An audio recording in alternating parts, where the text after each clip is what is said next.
अभी मजा आएगा ना भिड़ो।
ये तो क्या है?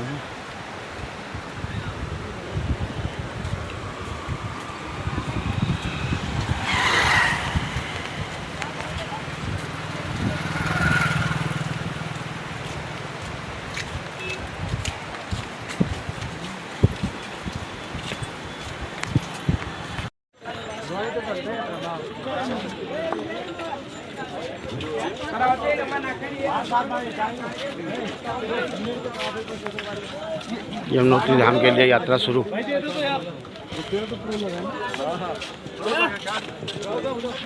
जय यमुनोत्री मैया।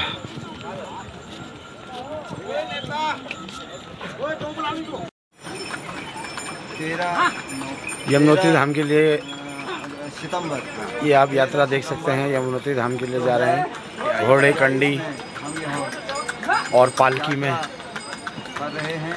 हमारे साथ यात्री जो हैं वो भी पीछे से आ रहे हैं, हम आगे पीछे हैं। अभी श्री राजेश जी के साथ हम लोग यहाँ पर आए हुए हैं। हमारे साथ आए हुए श्री मुकेश जोशी जी हैं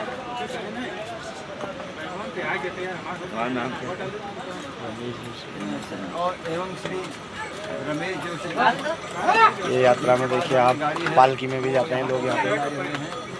और गाड़ी हमने नीचे जानकी चौकी में पार्किंग में रोकी हुई है। बड़ा सुंदर दृश्य देखिए। श्रद्धालु दर्शन के लिए माता यमुना के उद्गम स्थान के दर्शन के लिए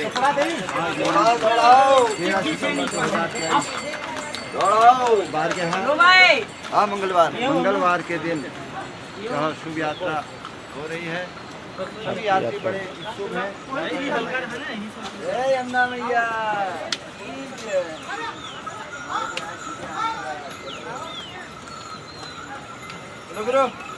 बड़ा सा कुंड बन गया, पुरुष लोग स्नान कर रहे हैं उसमें। वहीं से धारा गई आगे, वहाँ महिलाओं का स्नान कुंड बना है, उसमें महिलाएं स्नान कर रही हैं। और वही जल जा करके जो हिमालय से पानी आ रहा वो जल उसमें मिल गया, वो कहलाने लगी यमुना।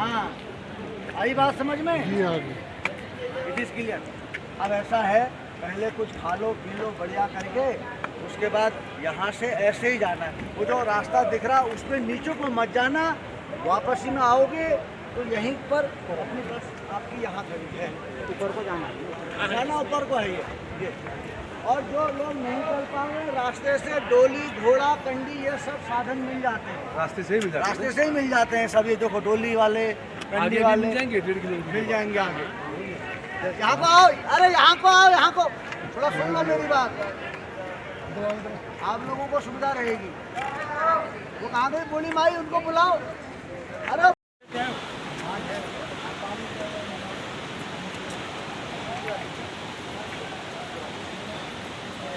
ये नज़ारा है गंगोत्री धाम जाते टाइम रास्ते का,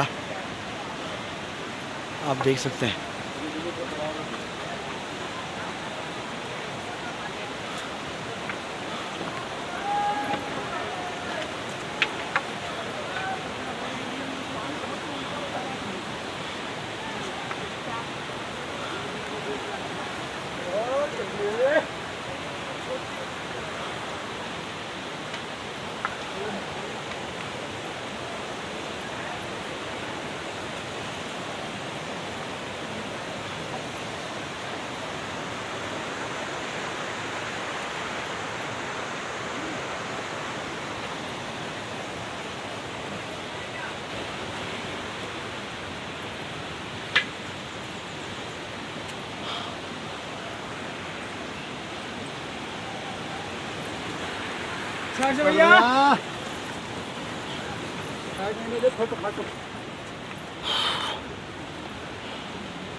अभी हम पहुंच रहे हैं यमुनोत्री यमुना जी के बहुत करीब से, आप देख सकते हैं।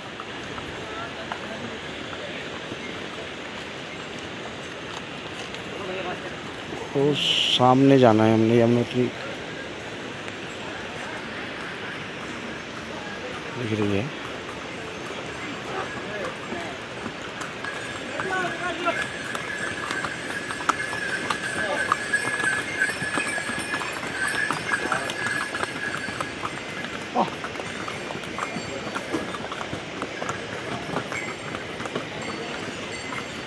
और यहाँ पे आप देख रहे हैं काफ़ी मात्रा में घोड़े खच्चर चलते हैं। घोड़ा घोड़ा जो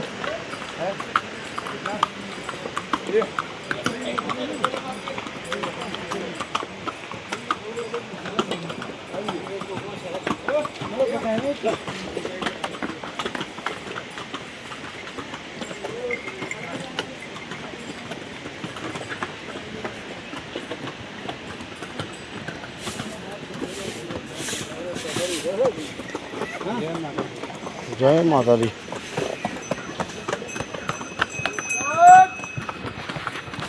देख रहे हैं सामने दिखाई दे रहा है, यही है गंगोत्री मैया का मंदिर है।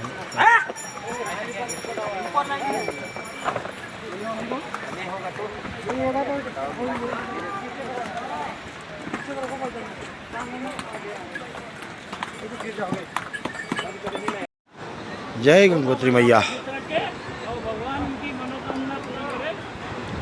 अब हम पहुँचे हैं गंगोत्री धाम पे। सामने से गंगोत्री बहुत करीब रह गया माता का मंदिर। जय माता दी, जय माता दी।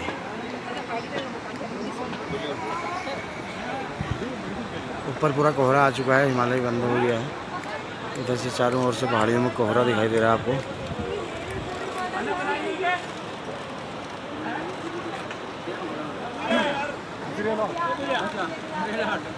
जय हो गंगा मैया, जय यमुनोत्री मैया, जय यमुना मैया, जय जय हो जय। यमुना मैया आपके सारे मनोरथ पूर्ण करे। जय हो यमुना मैया, जय यमुना मैया। देख रहे हैं यमुनोत्री से सीधे दर्शन।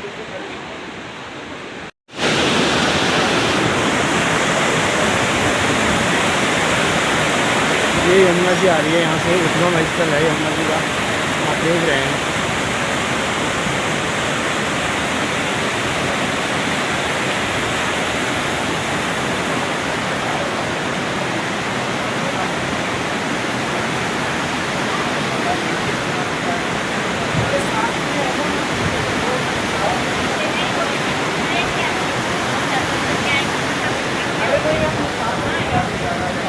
हाँ, यमुनोत्री धाम में आपका स्वागत है।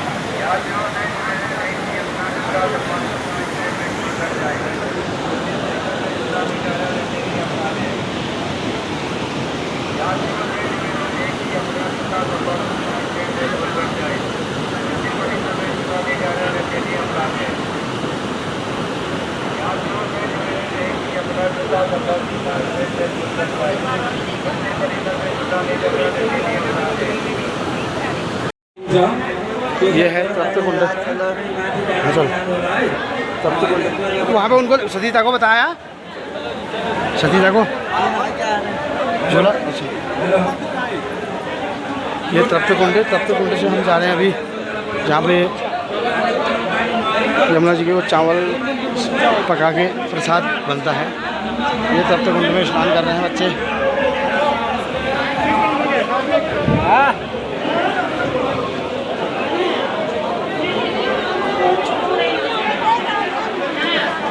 अब हम यहाँ पे अभी तप्तकुंड के लिए जा रहे हैं,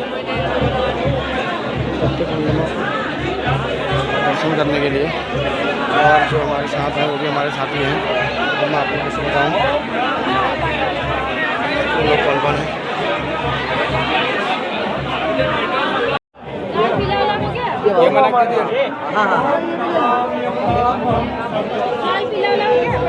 महाराज होने देना थोड़ी देर 5 मिनट में होगा तो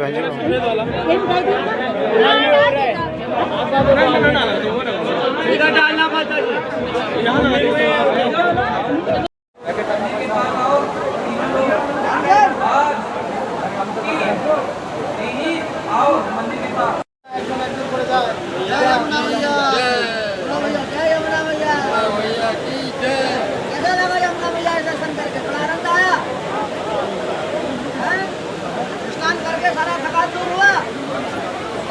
हमारे सभी यात्रियों ने स्नान कर लिया है और सब लोग यहाँ से प्रस्थान कर चुके हैं।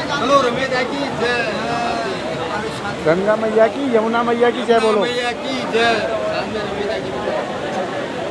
यमुना मैया आपके सारे काम सफल करें।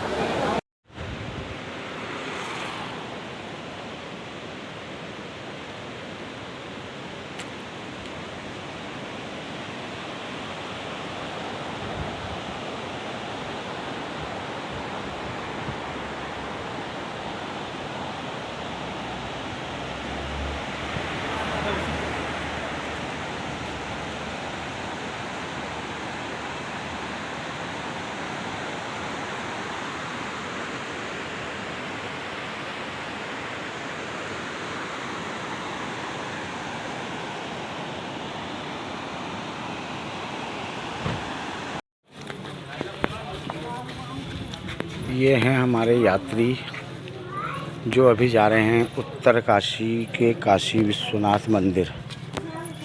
आप देख सकते हैं ये रास्ता है काशी विश्वनाथ मंदिर का। काशी विश्वनाथ मंदिर उत्तर काशी।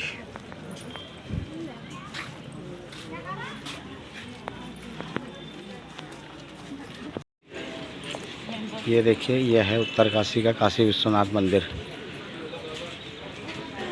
ये क्या मुख्य प्रवेश द्वार।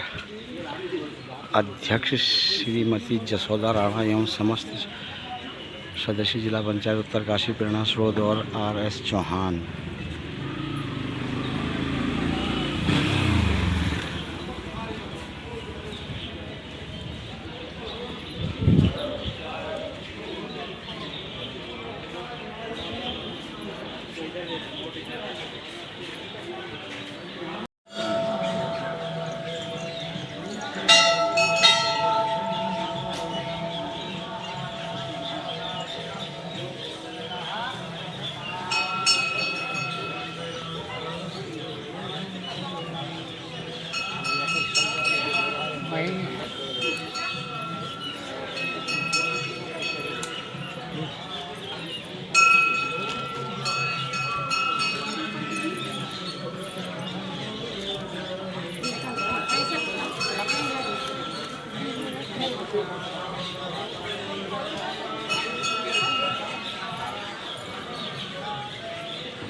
मनेरी भाली परियोजना का जो पानी टर्मिनल से निकलता है टरबाइन से इस प्रकार से लाइट पैदा करता है, बिजली ऐसे बनती है। देखो आपने देखा होगा।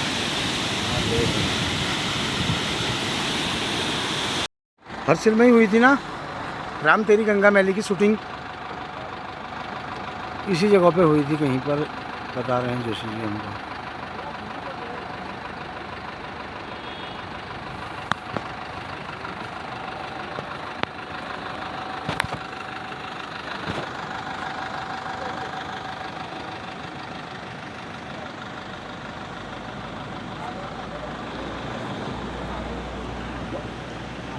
मंदाकिनी के सीन सब यहीं पे।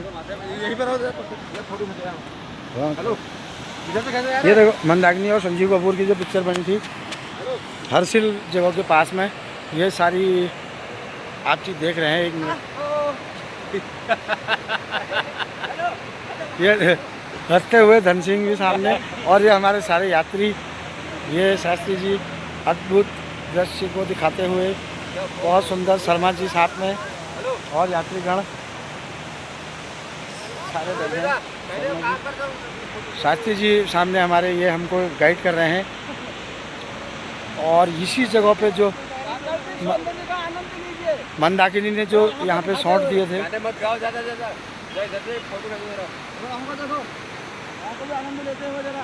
ये सारे हमारे जो तीर्थ स्थल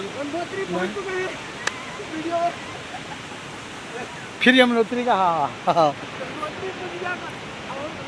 ये देखिए, ये हमारे साथ में हमारे सतीश भाई साहब हैं और ये सारे यात्री जो हमारे साथ हैं, ये हमारी गाड़ी अब खड़ी है, देख सकते हैं। ये भाई साहब हैं, बहुत बढ़िया। यहाँ पे राम तेरी गंगा मैली की शूटिंग जहाँ पे हुई थी, ये वो स्थान है। मंदाकिनी उस टाइम पे यहाँ पे आई होंगी।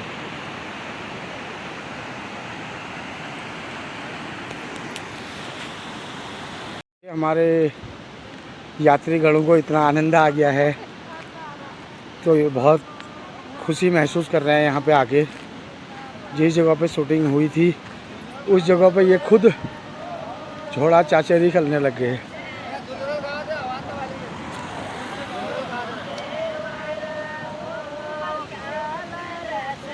बेटा पखवा के खोलों के वाला जय।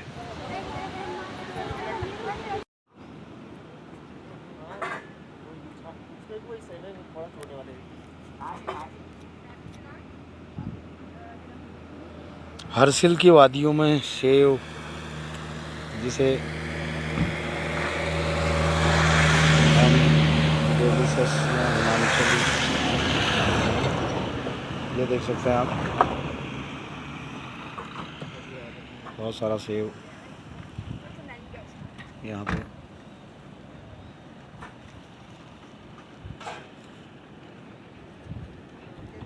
हरसिल का सेव।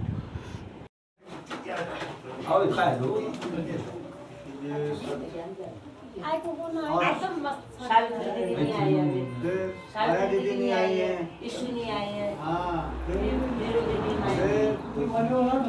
फिर बाद में कहेंगे क्या कहा, है ना। एक बार थोड़ा समझ लें जो उद्देश्य है, क्या यहाँ का महात्म्य है।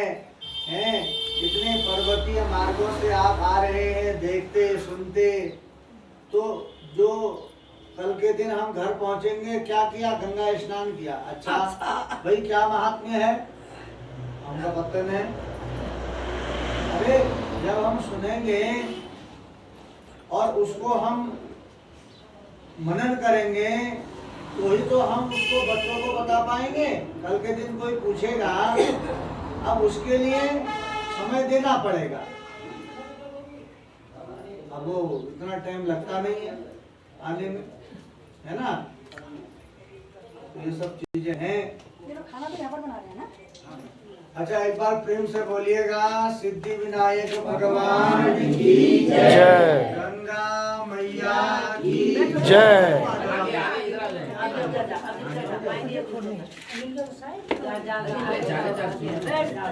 आगे को आ जाओ, शंकर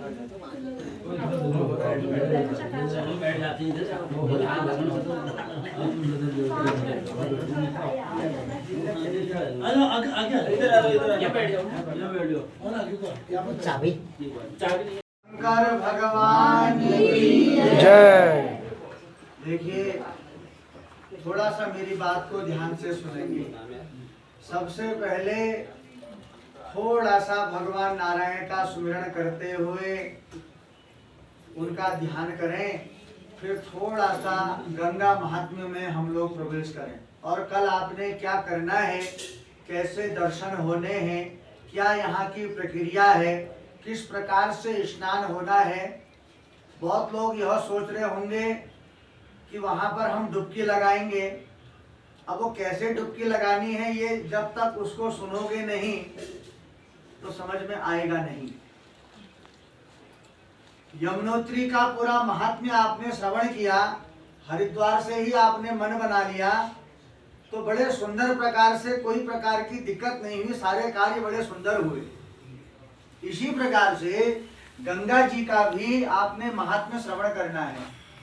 तो सभी लोग प्रेम से एक बार भाव से जय घोष करें, बोले गंगा मैया की जय। गंगा तरंग रमणीय जटा कलापम गौरी निरंतर विभूषित वाम भागम नारायण प्रियमनंग मदापहारम वाराणसीं पुरपतिं भज विश्वनाथम। थोड़ा सा गंगा मैया का कीर्तन करें। देवी सुरेश्वरी भगवती गंगे, देवी सुरेश्वरी भगवती गंगे, देवी सुरेश्वरी भगवती गंगे, देवी सुरेश्वरी भगवती गंगे। देवी सुरेश्वरी, जो सुरेश्वरी का मतलब जो सुर माने देवता, देवताओं की माँ है और आज हम सब की माँ है। देवी सुरेश्वरी भगवती गंगे, देवी सुरेश्वरी भगवती गंगे, त्रिभुवन तारिणी तरल तरंगे, त्रिभुवन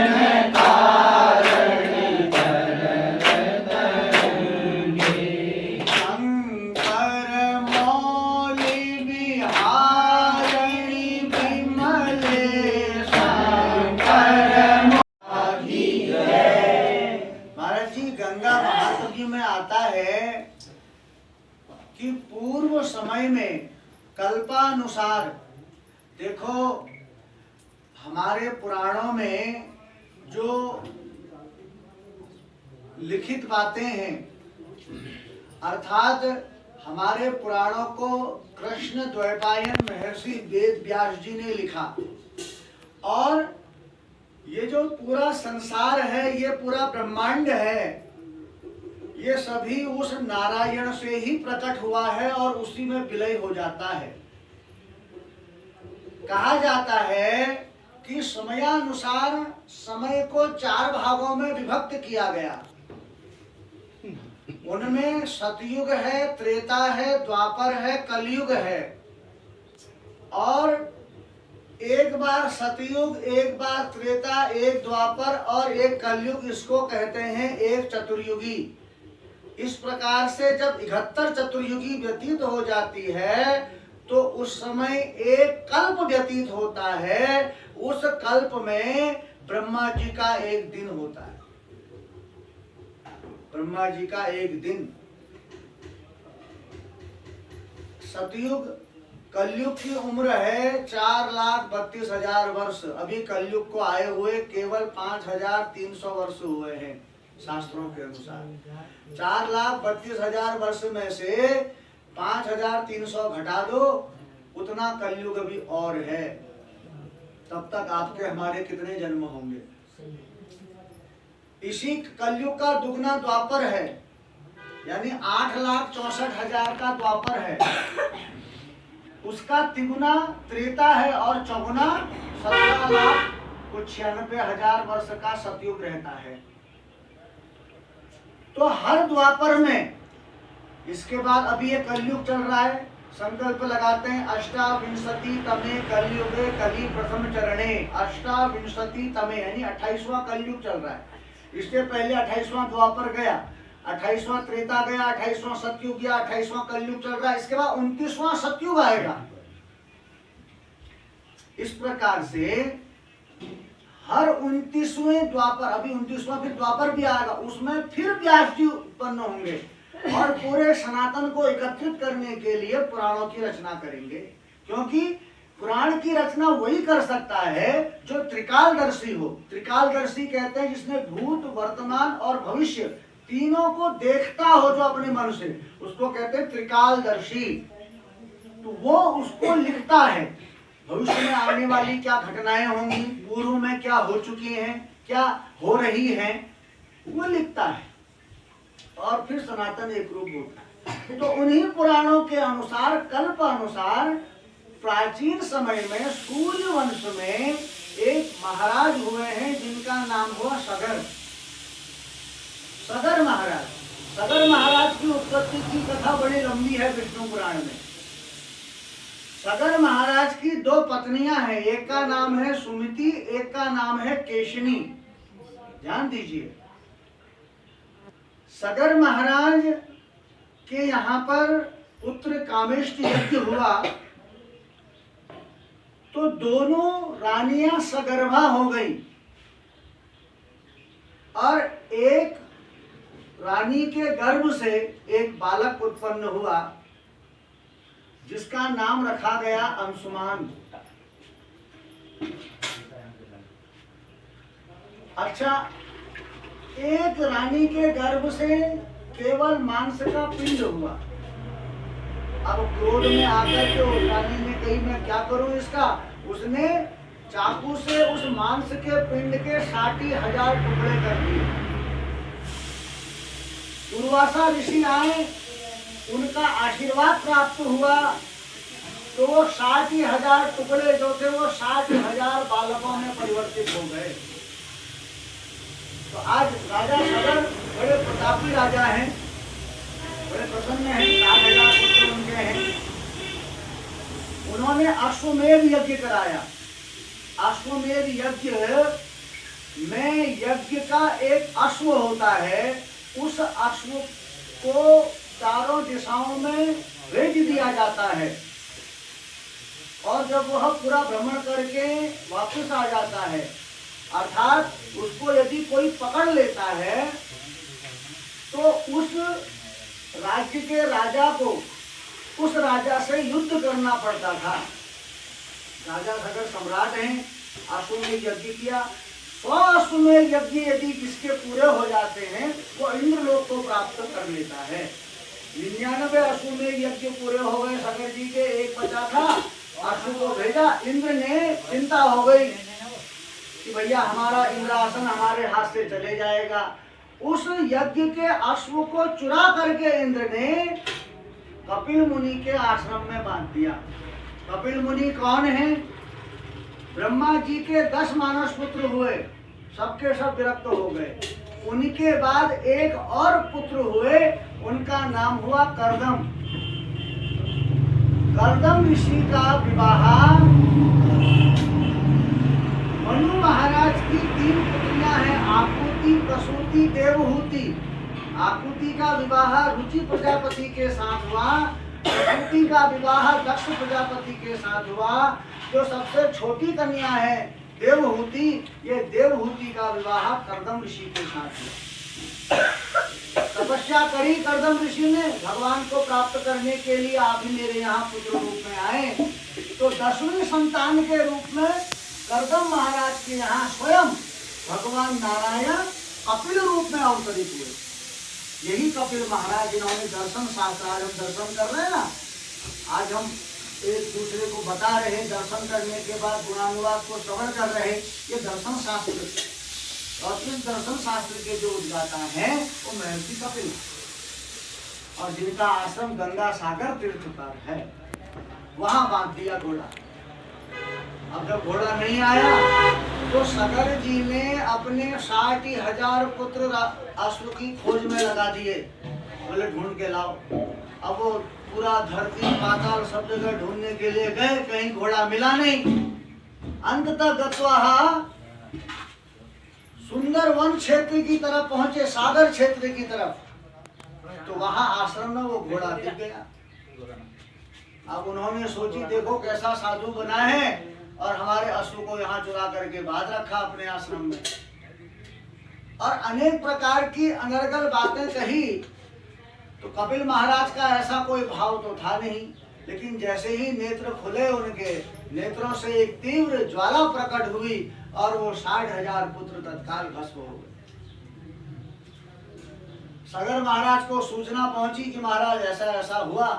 सगर महाराज आए नंगे पैर अपने राज्य से और कपिल मुनि महाराज से क्षमा याचना करी, बड़ा अपराध हुआ है मेरे पुत्रों से, लेकिन अब ये अधोगति को प्राप्त हुए हैं, अल्पकाल को प्राप्त हुए हैं, इनकी सदगति कैसे हो, इसके लिए कोई उपाय बता दो। तब कपिल महाराज कहते हैं जो विष्णुपति गंगा है स्वर्गवाहिनी, यदि वो उस स्वर्ग से इस भूलोक में किसी प्रकार से आ जाए, उसके स्पर्श मात्र से तुम्हारे इन पुत्रों का तरोतारण हो जाएगा, सदगति को प्राप्त हो। अब वो आवे कैसे? गंगा जी कैसे? वामन अवतार में वर्णन आता है कि जब बलि महाराज ने वामन भगवान के चरण को धोया, धोने के बाद जब 3 पग भूमि का संकल्प कर लिया, तो एक पग में वामन भगवान ने ऊपर के 3 लोग नाप दिए, 7 लोग।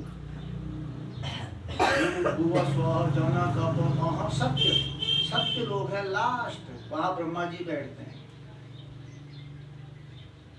और ब्रह्मा जी के पास तक वह उनका पैर पहुंच गया वामन भगवान का। तो ब्रह्मा जी ने वामन भगवान के चरणों को धो करके अपने कमंडल में भर लिया, जिससे वही कमंडल का जल विष्णुपति कहलाया और वही जल की एक धारा स्वर्ग में प्रवाहित कर दी, जिससे सुरेश्वरी वो भगवती कहलाई। सुरेश्वरी हम लोग ने भजन किया ना अभी, सुरेश्वरी, सुर माने सुर कौन? देव, देवताओं की माता, देवताओं को तृप्त करने वाली, देवताओं का भरण पोषण करने वाली, उसको कहते हैं गंगा, सुरेश्वरी, विष्णुपति कहलाए। और यदि वही विष्णुपति इस भूलोक में आ जाए तो तुम्हारे पुत्रों का तारण हो जाएगा। जो राखों का ढेर पड़ा हुआ है, स्पर्श हो जाए तो ये अधोगति से सदगति को होंगे, प्राप्त हो जाए। लेकिन कैसे? सगर महाराज ने तपस्या की है, इसी हिमालय के क्षेत्र पर आए, लेकिन तपस्या करते करते चले गए, नहीं। सगर के दूसरे पुत्र कौन हुए? क्या नाम हुआ उनका? अंशुमान। अंशुमान महाराज ने तपस्या की, नहीं ला पाए। इनके पुत्र हुए हैं दिलीप। दिलीप महाराज ने भी गंगा जी को इस पृथ्वी मृत्यु लोक में लाने का प्रयास किया, लेकिन ये भी नहीं ला पाए। अंततः गत्वा 5वीं पीढ़ी में इनके यहाँ पर एक परम प्रतापी राजा हुए, जिनका नाम हुआ भगीरथ। भगीरथ महाराज ने इसी हिमालय की क्षेत्र पर, जहाँ पर आप जा रहे हो, जिस जगह पर आप जा रहे हो, उस जगह पर आज भी वो शिला है जो भगीरथ तपस्थली के नाम से विख्यात है। वहां पर लिखा है भगीरथ तपस्थली लिखा है, और उस शिला में जल रहता है हमेशा, थोड़ा सा जल रहेगा। दूर से ही दर्शन करते हैं, वहां पर जाते हैं, भगीरथ तपस्थली लिखा है, वहां पर देखोगे। उस स्थान पर भगीरथ महाराज ने बैठ करके ध्यान किया और हजारों वर्ष तक तपस्या की है। और हजारों वर्ष तक तपस्या करने के बाद जब गंगा जी बड़ी प्रसन्न हुई, तब भगीरथ जी से कही, महाराज तुम्हारी तपस्या से प्रसन्न हूँ, कहो क्या चाहते हो। बोले देवी एक ही प्रार्थना है कि आप का पदार्पण यदि मृत्यु लोक में हो जाए और आप के उन चरणों का स्पर्श मेरे पूर्वजों की राख से हो जाए तो मेरे पूर्वजों का तरोतारण हो जाएगा। तो गंगा जी ने कही, मेरा वेग तो इतना तीव्र है, यदि मैं स्वर्ग से इस मृत्यु लोक में आऊंगी तो मैं सीधे पाताल चले जाऊंगी। मेरे को थाह करने की सामर्थ्य किसमें है? किमोस्मि, किसमें है? तब भगीरथ जी ने नारायण की स्तुति करी है, तपस्या की है। उसके बाद भगवान भोलेनाथ को प्रसन्न किया है, और जब भगवान भोलेनाथ आशुतोष हैं वह प्रसन्न हुए और भगीरथ जी का आग्रह हुआ, प्रभु गंगा जी इस मृत्यु लोक में आने को तैयार हैं, लेकिन उनका वेग इतना तीव्र है कि वो सीधे पाताल चले जाएंगी। कृपा करके आप ही एक देव हैं, आप ही महादेव हैं कि गंगा जी को इस पाताल लोक में जाने से रोक सकते हैं। तब भगीरथ जी के आग्रह पर वो गंगा अवतरण का दिवस, जिसको आज हम गंगा दशहरा के रूप में मनाते हैं, गंगा जी दशहरा 10 प्रकार के जो हमारे जो इंद्रियां हैं, 10 प्रकार के पाप हैं, उन सब का जो अनिष्ट करती है, उन सब का जो विनिष्टीकरण कर देती है, वह गंगा जी। गंगा दशहरा का दिन और भगवान शिव ने अपना विराट रूप बनाया, जटाएं फैलाई इसी स्थान पर जहां आप जा रहे हो। भगीरथ तपस्थली के, जहां पर भगीरथ तपस्थली है, उसी के पास घाट बने हुए हैं, वहीं हमने स्नान करना है। और उसी घाट के नीचे पर, अभी तो मौसम थोड़ा सा गर्म है, जब बहुत बर्फ पड़ जाती है, गंगा जी छोटी हो जाती हैं, तब वहीं पर एक प्राकृतिक शिवलिंग दिखाई देता है, प्राकृतिक शिवलिंग। और कई महात्मा विद्वान कहते हैं कि इसी स्थान पर भगवान शिव ने अपना विशाल रूप बनाया और जटाएं फैलाई, और भगीरथ जी ने गंगा जी का आवाहन किया है, और गंगा जी स्वर्ग से तीव्र वेग से आई और भगवान शिव की उन जटाओं में समाहित हो गई। शंकर मौली बिहारिणी विमले, जिससे गंगा जी का एक नाम पड़ गया, क्या? जटा शंकरी। अब गंगा जी को अभिमान था कि मेरे वेग को सामर्थ्य करने की सामर्थ्य किसी में नहीं है, मेरे वेग को था करने की सामर्थ्य किसी में नहीं है, अभिमान हो गया। तो कई वर्षों तक शंकर जी की जटाओं में गंगा जी घूमती रही। फिर भगीरथ जी ने आग्रह किया, प्रार्थना की, तब भगवान शिव ने अपने जटाओं से एक धार प्रकट की है, और वही धार इस स्थान से निकली है। और भगीरथ जी महाराज आगे आगे, और वही गंगा जी जो जल के रूप में निकली है। भगवती इस भूमंडल में 3 प्रकार से विद्यमान है साहब। स्वर्गारोहणी का रास्ता भी यही है, भीमपुल को जा रहे हैं हम।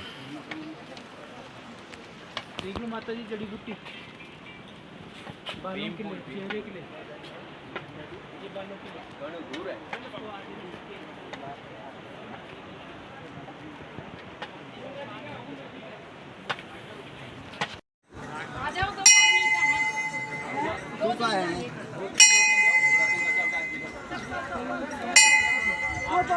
हम तो यहाँ है रे, देख ले।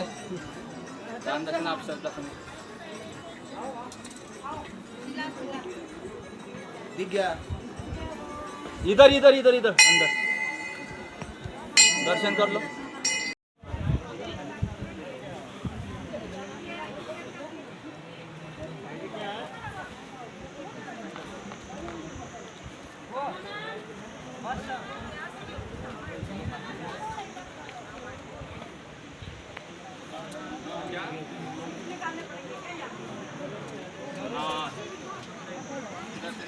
भूख लग गई, आइए चल से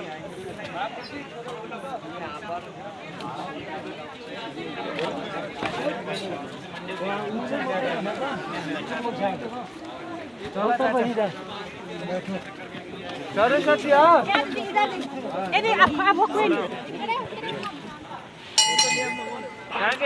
अमो फोटो फोटो अरे बस जाएगा देखेंगे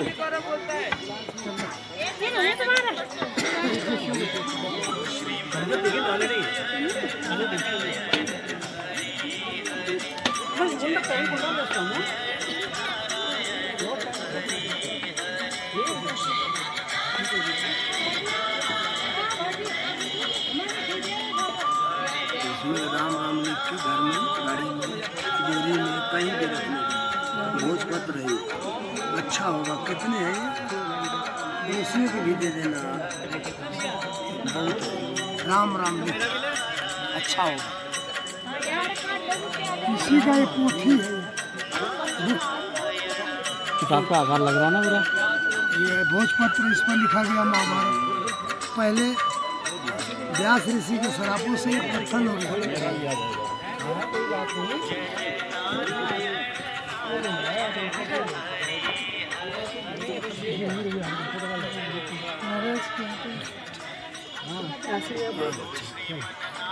घर में लड़ाई झगड़ा भी नहीं होगा, राम राम लिख के रख दो या पहना दो।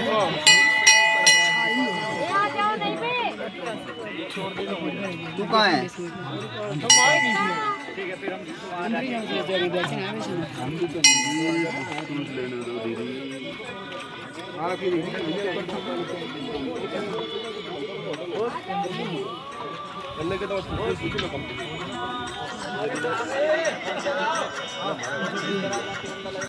जो आपको सामने रास्ता दिखाई दे रहा है, यही स्वर्गारोहिणी, जहाँ पे युधिष्ठिर के कुत्ते के साथ देखा था, यही रास्ता है। यहाँ से 6 किलोमीटर आगे स्वर्गारोहिणी, लेकिन हमारे यात्री के साथ नहीं जा पा रहे हैं।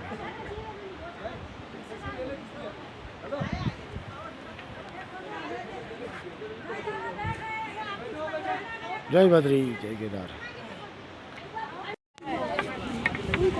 भीमपुल सरस्वती नदी का उद्गम स्थल।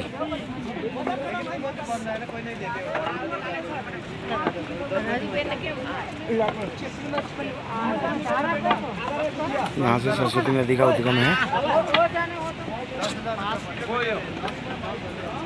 यह है भीमपुल।